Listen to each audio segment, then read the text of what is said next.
Surendranagar medical કોલેજની જે hospital છે તેમાં બનેલી છરીબાજીની ઘટનાએ ભારે ચકચાર મચાવી હતી। સારવાર માટે આવેલા દર્દીના સગા પર હોસ્પિટલની અંદર જ જીવલેણ હુમલો અને હત્યાનો પ્રયાસ કરવામાં આવ્યો હતો।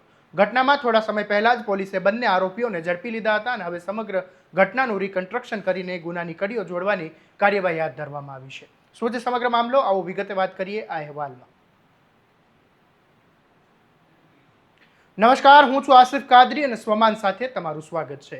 સાલાયા તાલુકામાં એક દર્દી સારવાર માટે સુરેન્દ્રનગરની મેડિકલ કોલેજ હોસ્પિટલમાં લાવવામાં આવ્યા હતા અને સારવાર દરમિયાન દર્દીના સગા અને અન્ય કેટલાક લોકો વચ્ચે સામાન્ય બોલાચાલી થઈ હતી, પરંતુ થોડી જ વારમાં આ બોલાચાલી ઉગ્ર બની ગઈ અને હિતેશ કોડિયા અને અજીત મકવાણા બંને ઉશ્કેરાઈ અને હોસ્પિટલની અંદર જ દર્દીના સગા પર છરી વડે જીવલેણ હુમલો કર્યો હતો। આ હુમલામાં ઈજાગ્રસ્ત ગંભીર થયા હતા અને તેમને સારવાર માટે હોસ્પિટલમાં ખસેડવામાં આવ્યા હતા। જ્યારે હોસ્પિટલમાં હાજર દર્દીઓએ તેમના સગાઓમાં પણ ભારે અફરાતફરી મચી ગઈ હતી અને ઘટનાની ગંભીરતાને ધ્યાનમાં રાખીને સુરેન્દ્રનગર પોલીસે તાત્કાલિક કાર્યવાહી કરીને બંને આરોપીઓને ઝડપી લીધા હતા। ત્યારબાદ પોલીસ દ્વારા આરોપીઓને ઘટના સ્થળે લઈ જઈ અને સમગ્ર ઘટનાનું રિકન્સ્ટ્રક્શન કરવામાં આવ્યું, જેથી હુમલો કેવી રીતે થયો હતો, સમગ્ર ઘટનાક્રમ કેવી રીતે થયો હતો તે વિગતો સ્પષ્ટ થઈ શકે। પોલીસ તપાસમાં સામે આવ્યું કે આ ઝડપાયેલા બંને આરોપીઓ સામે અગાઉ 20થી વધુ ગુના નોંધાયેલા છે, એટલે કે બંને આરોપીઓ ગુનાહિત ઇતિહાસ ધરાવે છે અને ગુનાહિત ઇતિહાસ તેમનો લાંબો છે। આ મામલે ડીવાયએસપી પાર્થ પરમારે શું કહ્યું એ સાંભળી લો।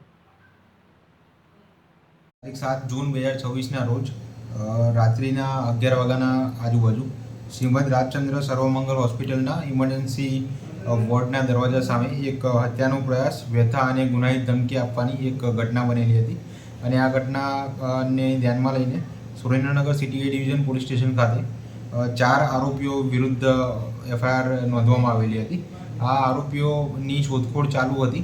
તે દરમિયાન સિટી એ ડિવિઝન પોલીસ સ્ટેશનના સર્વેલન્સ ટીમના એએસઆઈ ડીજે વાઘેલા અને ખાનગીરાએ બાતમી મળેલી હતી કે મહેસાણાના ડીડીએસન ખાતે આ આરોપીઓ પૈકીના 2 આરોપીઓ છે અને આ બાતમીના આધારે સુરેન્દ્રનગર ડિવિઝનની ટીમ ત્યાં પહોંચેલી હતી અને 2 આરોપીઓ હિતેશભાઈ કોરડિયા અને અજીત ઉર્ફે વિશાલ ઉર્ફે ટકો મકવાણાને અટક કરી અને સુરેન્દ્રનગર ખાતે લાવવામાં આવેલા છે અને આગળની કાયદેસરની કાર્યવાહી હાથ ધરવામાં આવેલા છે।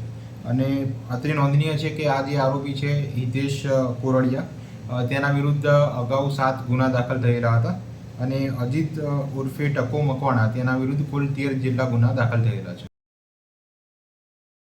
પોલીસનું કહેવું છે કે જાહેર સ્થળ અને ખાસ કરીને હોસ્પિટલ જેવી સંવેદનશીલ જગ્યાએ કાયદો હાથમાં લેનાર કોઈ પણ તત્વને બક્ષવામાં નહીં આવે અને આવા અસામાજિક તત્વો સામે કડકમાં કડક કાર્યવાહી ચાલુ રહેશે। કાયદાનું ભાન કરાવવામાં આવશે અને હવે આ ઘટનાએ એક મોટો સવાલ ઊભો કર્યો છે કે જ્યાં દર્દીઓ સારવાર માટે આવે ત્યાં જ જો લોકો સુરક્ષિત ન હોય તો સામાન્ય નાગરિકની સુરક્ષાની જવાબદારી કોણ લેશે?